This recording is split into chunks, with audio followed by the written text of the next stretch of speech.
माँ दुर्गा की नवशक्ति का दूसरा स्वरूप ब्रह्मचारिणी का है। यहाँ ब्रह्मा का अर्थ तपस्या से है। माँ दुर्गा का यह स्वरूप भक्तों और सिद्धों को अनंत फल देने वाला है। इनकी उपासना से तप, त्याग, वैराग्य, सदाचार और संयम की वृद्धि होती है। ब्रह्मचारिणी का अर्थ तप की चारिणी यानी तप का आचरण करने वाली देवी का यह रूप पूर्ण ज्योतिर्मय और अत्यंत भव्य है। इस देवी के दाएं हाथ में जप की माला है और बाएं हाथ में यह कमंडल धारण किए हैं।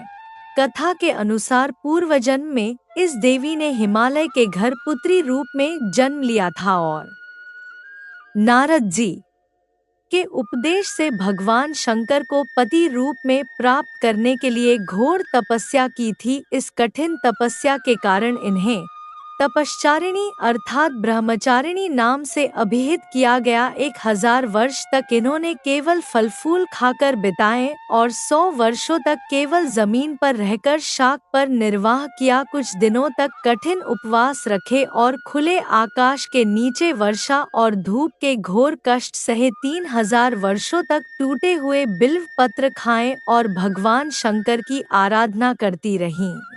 इसके बाद तो उन्होंने सूखे बिल्व पत्र खाना भी छोड़ दिए। कई हजार वर्षों तक निर्जल और निराहार रहकर तपस्या करती रही। पत्तों को खाना छोड़ देने के कारण ही इनका नाम अपर्णा नाम पड़ गया। कठिन तपस्या के कारण देवी का शरीर एकदम क्षीण हो गया। देवता, ऋषि, सिद्धगण, मुनि सभी ने ब्रह्मचारिणी की तपस्या को अभूतपूर्व पुण्य कृत्य बताया, सराहना की और कहा है देवी आज तक किसी ने इस तरह की कठोर तपस्या नहीं की। यह तुम्ही से ही संभव थी। तुम्हारी मनोकामना परिपूर्ण होगी और भगवान चंद्रमौली शिवजी तुम्हें पति रूप में प्राप्त होंगे। अब तपस्या छोड़कर घर लौट जाओ, जल्द ही तुम्हारे पिता तुम्हें बुलाने आ रहे हैं।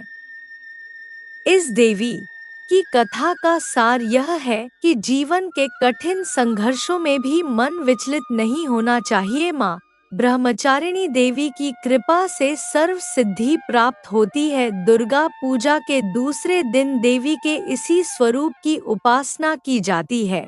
दोस्तों, आपको माता रानी के इस दूसरे स्वरूप की कथा कैसी लगी हमें बताइए और वीडियो को लाइक कीजिए। जय माता दी।